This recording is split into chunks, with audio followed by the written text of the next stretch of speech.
Hey there, this is Dave Gardner, your Now Lifestyle Master Trainer, and I'm super excited to be getting into the next video with you right now. In this video, we're going to learn how to create and use a presentation using the Now Lifestyle live conference room. And so when you are in, you may be just doing live chat, you might just be doing live conversation, but you might want to, in addition to doing the text chat, you might also want to actually add a slideshow or a presentation. And so I would highly recommend you do this before you actually are live with the people or the individual or your team, just so that you can not have to worry about wasting time, especially with upload speeds. If there's, maybe there's an error or a lag, especially in the size of your file, because it needs to kind of render with the system. So all you're going to do is go up and click the presentation, which kind of looks like an old projector screen.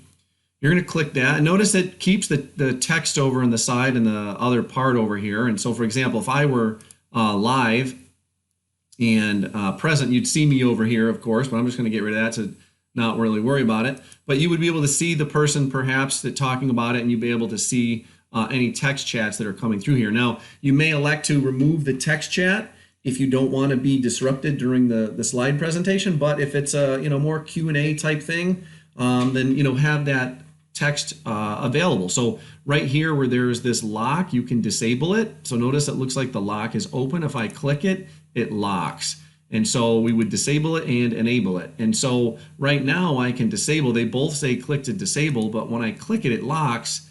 And if I look at it again, I want to look at the thing that popped up to the bottom right of my little hand here. It says click to enable the text chat for all the windows and the other guests. So the other people would not be able to chat if it were locked.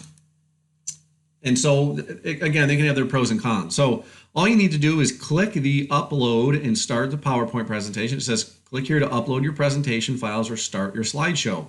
And so we're just going to click it, and then we need to browse for our thing. Now notice there is a couple different recommendations. Make sure it's not password protected, and also make sure it's basically less than 50 megabytes, okay? And notice less than 100 slides. We don't want to make this too big and bulky. It will kind of overwhelm the system. You also don't want to have too much for your team to follow along and have, this mega webinar with, slides that try to, overkill them and, basically maybe make them too confused. Maybe you want to live on the philosophy of less is more and seeing if you can consolidate your slides. Now, one of the other things to consider when you're doing a slideshow, there should not be a ton of material on it. People should be able to read it and easily see it. Keep it to, a few points on each slide. You don't want microprint. You want people to be able to see it. So what we're going to do, we're going to browse the computer. And I uploaded one here the other day, or I downloaded one of my files here. And so we have complex carbohydrates. I'm a full-time science teacher by trade, and so I have some PowerPoints that I use with my classes, and so we're going to use this one as an example. So once I browsed it, it's not in the system yet. I can delete it if it was a mistake by clicking the X, but it's not in the system yet. What you need to do after you have it in this little box is actually click the upload button, and notice it will start to render it. Notice it says 0 bytes in the beginning, and it also says it's converting. And so what we want to do is make sure that we actually see a file that has a nice size to it, or a size consistent of what it was. So notice it says total files, one file, total size 6.4 megabytes, excuse me. And so notice it's registered there, it's converting. So I don't have the play button yet. I can do the download button, I can do the delete button, but I don't have the actual button to start playing it. So notice again, this would be one of the reasons why you'd want to do this beforehand. But I know there are certain circumstances where, something might come up in the middle of your presentation where you want to pull up another file or another slideshow, and you may need to add a file, where this could be a time to, answer a question or two while you're waiting for the file to upload. But again, you might not want it to distract yourself from, the original intent.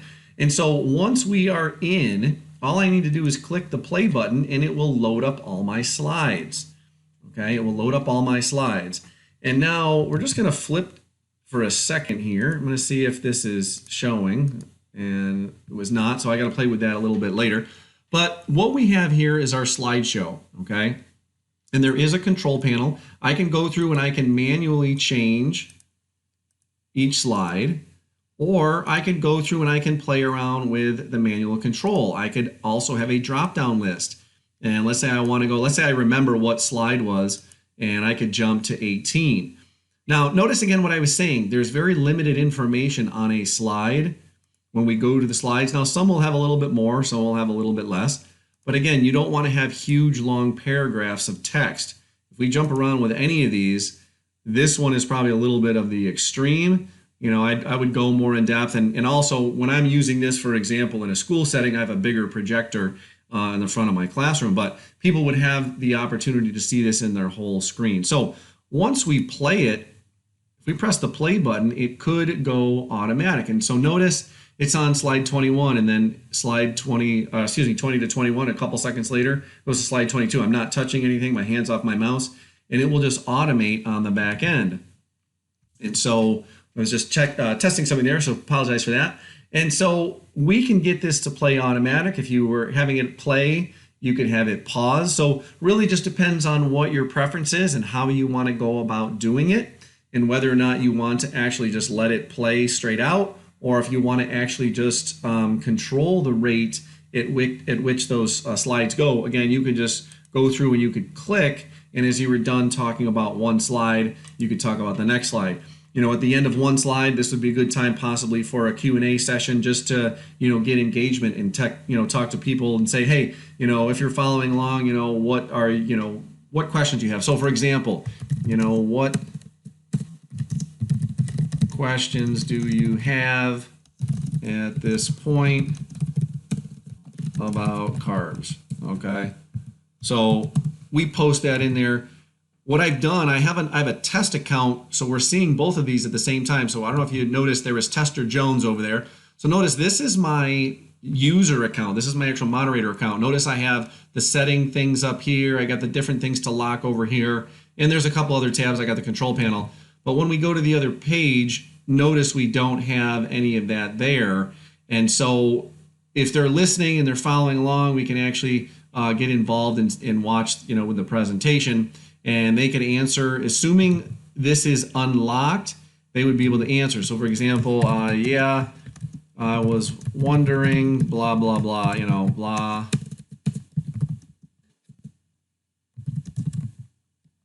blah, blah. Now, if you notice that comes up on my end, I was wondering, blah, blah, blah. If people are doing something like that, just randomly putting answers, that might be a good reason to actually block the guests so that they don't actually see, to disable. So if we disable this and we go back to their page, now notice there is a little, you know, basically, you know, cancel sign that they can't click in the text box and actually write any of the text messages. So again, this is just something I'm testing around just to show you, you know, an example of how that would work from the other side. So again, pretty easy to upload your PowerPoint. And then again, as you're going through, you would just click through each one to actually get that process to start. If we want to go back, you know, to the beginning, we can click refresh. We can go back to the, sorry, this is our back to the beginning.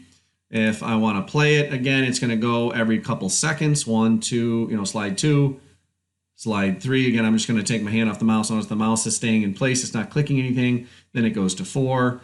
Okay, then it's going to go to 5. And so all of those are going to be available for that viewer to see on the opposite end. So again, that's how you upload your presentation with the Now Lifestyle live conference room. Again, this has been Dave Gardner. Thank you for watching along with this training video. Hopefully you found some immense value. If you have any questions or comments, you can always join us and hit us up in the Facebook group or support tab up top. We really want to hear about your successes with these tools and how you're actually implementing them into your niche, because we want to help the family out. So as I always say, you get out of it what you put into it. And the big question that I always have for you is, with all these awesome tools that you have in the Now Lifestyle family, what will you create to make your legacy? And what will you create to help others so that you can make a difference in the world today?